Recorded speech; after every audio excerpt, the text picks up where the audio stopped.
The images from Kabul are haunting. Smoke rises over the Afghan capital after yet another explosion. A deadly attack that once again exposes the fragility of a nation still struggling to find stability. Hours later, Pakistan launches a cross-border strike, claiming to target militant groups inside Afghanistan. The region holds its breath, and as tensions flare across South and Central Asia, one power quietly steps in, watching, calculating, and moving its pieces. That power is Russia, and at the center of its response stands Vladimir Putin. Just days after the Kabul attack, Putin travels to Tajikistan, a small, landlocked country that might not seem like much to the outside world. But to Moscow, Tajikistan is a gateway, a front line of influence, a listening post on the edge of Afghanistan, and a key to Russia's enduring presence in Central Asia. Tajikistan sits on the southern border of the Commonwealth of Independent States, or CS, the loose alliance that grew from the ashes of the Soviet Union. It doesn't share a border with Russia, but its location gives Moscow a crucial vantage point over one of the most volatile regions in the world. For decades, Russia has maintained a military base in Tajikistan. Its border guards serve alongside Tajik forces, monitoring the porous, mountainous frontier that separates Tajikistan from Afghanistan. Putin's visit was no routine diplomatic stop. It was a signal that Russia remains the ultimate security guarantor in the region, and that even as the world's attention shifts elsewhere, Moscow's long-term game in Central Asia continues. Putin acknowledged what everyone in the region already knows. Afghanistan is far from stable. Despite efforts by the current government to bring calm, the country continues to face enormous challenges: economic collapse, extremist threats, and internal divisions. For Tajikistan, that instability is more than a distant concern. It's right across the border. Drug trafficking, militant movements, and refugee flows threaten to spill northward. Russia, watching closely, has stepped in as both protector and partner. Its border presence, its military cooperation, and its influence within the Tajik government all serve one purpose: to prevent the chaos of Afghanistan from reaching deeper into Central Asia. Over the years, Russia has carefully built a security network around Afghanistan, not within it. By maintaining military bases in Tajikistan and Kyrgyzstan, and by leading the Collective Security Treaty Organization, Moscow ensures it has eyes and ears on every border. When Putin speaks about Tajikistan's importance, it's not just rhetoric, it's strategy. He calls it a southern frontier, a defensive wall that shields the sieges from the instability of Afghanistan. This strategy is deeply rooted in Soviet-era logistics and influence. The infrastructure, the cultural links, even the Russian-trained officers, all form part of a network that Moscow continues to rely on. But Putin's message in Tajikistan wasn't just about military might. It was about culture, language, and identity, the softer, subtler tools of influence. In Tajikistan, Russian remains a second official language. It's taught in schools, spoken in business, and embedded in law. For Moscow, this is no small thing. Language is a bridge, a way to sustain influence without deploying troops. Putin spoke of expanding branches of Russian universities in Tajikistan.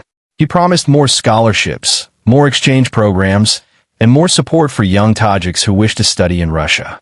This, he said, is how nations remain connected, through shared education, shared culture, and shared opportunity. And it's also how Russia ensures that the next generation of Central Asian leaders still think and speak in Russian. Every year, hundreds of thousands of Tajik citizens travel to Russia for work. They build roads, clean streets, and send money home. Remittances that make up a huge part of Tajikistan's economy. Russia benefits from this labor force, but it also uses it as leverage. Putin emphasized that while Russia welcomes foreign workers, they must follow its laws, respect its regulations, and work under humane conditions. He stressed that Russia's priority remains its own citizens, but his message was clear: migration is both a necessity and a tool of influence. As long as Tajikistan's economy depends on its workers in Russia, Moscow will hold a powerful hand in shaping its policies.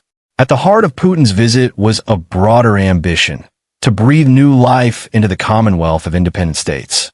For years, the CGS was seen as symbolic, a loose club of post-Soviet nations with little real power. But now, Moscow is trying to transform it into something more, a functional regional bloc that could rival others like the European Union or ASEAN. Putin described it as a shared space, one that preserves economic cooperation, industrial ties, and a common cultural identity.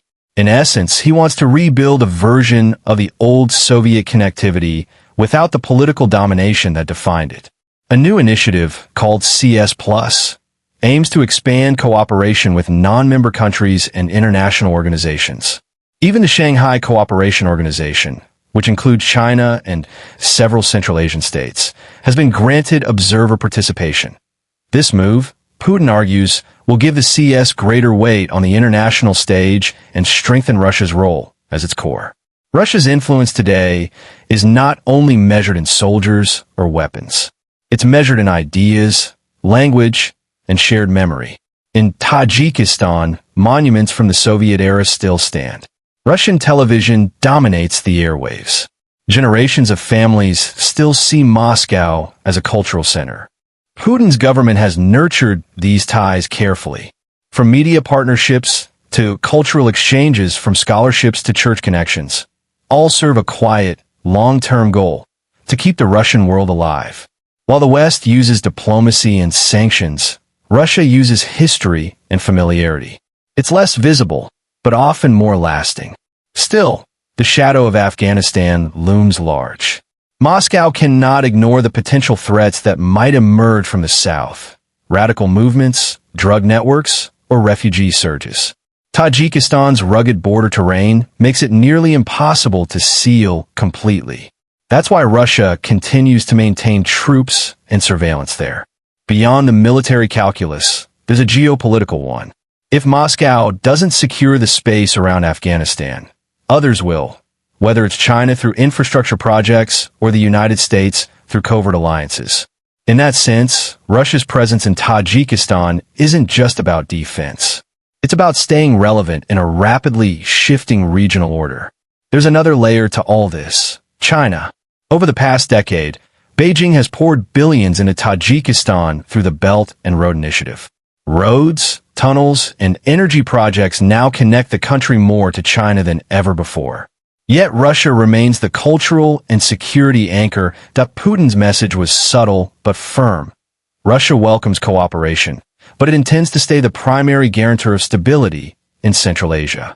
For the smaller states caught between these two giants, the balancing act continues. As the world focuses on Ukraine and the Middle East, Russia is quietly reinforcing its southern flank. Its soldiers guard borders few outsiders pay attention to. Its universities shape minds that will one day lead Central Asia. And its president, even as he faces international pressure, continues to weave a network of alliances across the region. From Kabul to Dushanbe to Moscow, a new map of power is taking shape. One drawn not with bombs or sanctions, but with loyalty, language, and shared history. In the wake of the Kabul attack, as Pakistan strikes across borders and Afghanistan teeters between order and chaos, Russia's message from Tajikistan rings clear. The empire may have fallen, but its reach remains.